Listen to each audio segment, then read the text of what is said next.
Now, friends, we come today to the 6th chapter of the book of Revelation, and actually this is the great watershed, the great divide of the book of Revelation.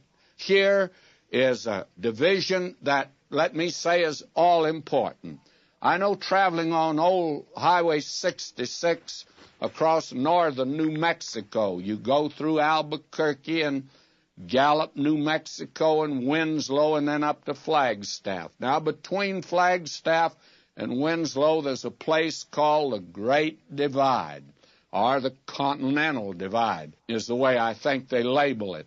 I found the same thing over in Colorado, up at Berthoud Pass, and I'm told that in both of these places you could drop a chip in a stream that is flowing toward the west, on the west side of the divide, and it would end up in the Pacific Ocean, or you could put a chip on the east side of the divide, and it'd end up eventually in the Atlantic Ocean, by way of the Gulf of Mexico, of course. But this is a very important division, by the way, very important. It actually separates those two chips, and they are worlds apart. That's what we have here in the 6th chapter of the book of Revelation. And the reason for that is that we've come to the 3rd major division. Now, we said that at chapter 4, and actually there is where it is. But what happened in chapter 4, we found ourselves transferred to heaven. John was caught up, and we went right up with him because we began to see things in heaven. And we didn't see anything labeled the church, because the church was the name given to it down here. But we saw the 24 elders, and we went up with John, and the elders had to get up there some way.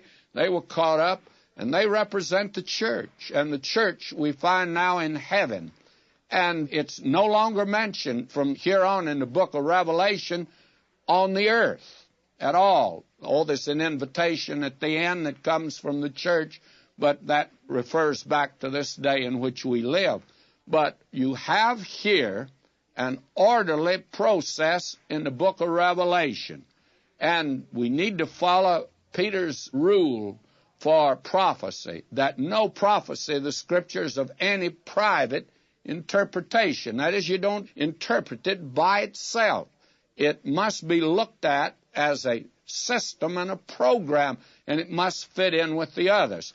Now, by the time you get to the 6th chapter, a great many forget that John gave to us an orderly division of the book of Revelation.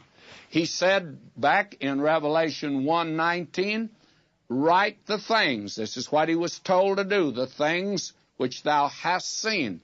And that was that glorious vision of the glorified Christ as the great high priest amidst the lampstands, where he's keeping the light burning here on the earth. And that's his picture. And then we were given the things that are.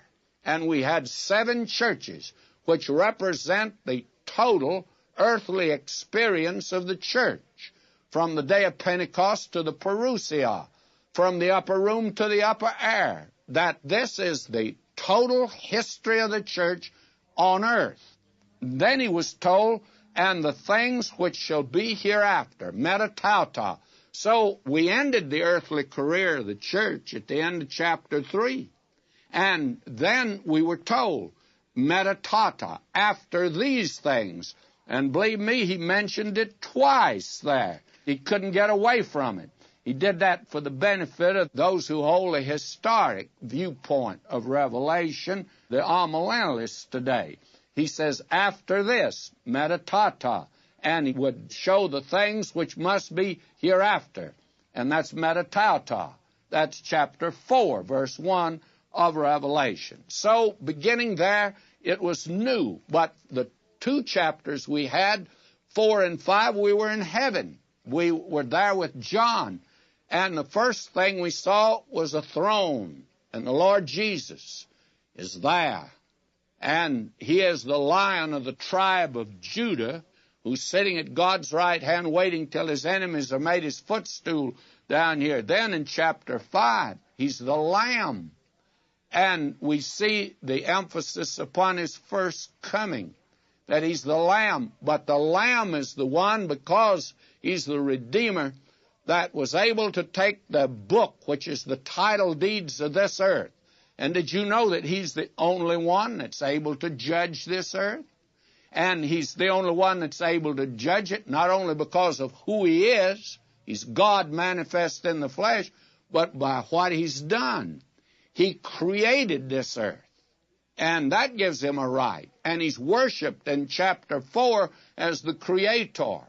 Then he also redeemed this earth, and we see that in chapter 5. He's worshipped as the Redeemer. Since he's the Creator and Redeemer, he's the only one worthy to judge this earth. He's the only one that's able to rule this earth. What a reflection upon the consummate conceit of little men down here who want to be judges. What right has the Supreme Court to judge anyone? What right has the Senate or the House of Representatives or the President to judge anyone? Who do they think they are today? May I say to you, who is worthy to sit in judgment? It's the Lord Jesus Christ. He alone is worthy. And until one of these boys can measure up to him, they are not really in a position to judge in their own ability and strength. And any human judge down here that does not look to God is not worthy to sit on any bench and judge anyone. And that would even be a police court today. And may I say to you that the injustice that's on this earth is brought about because a little man sitting in judgment on others. Jesus Christ is worthy. And that's the picture that is given to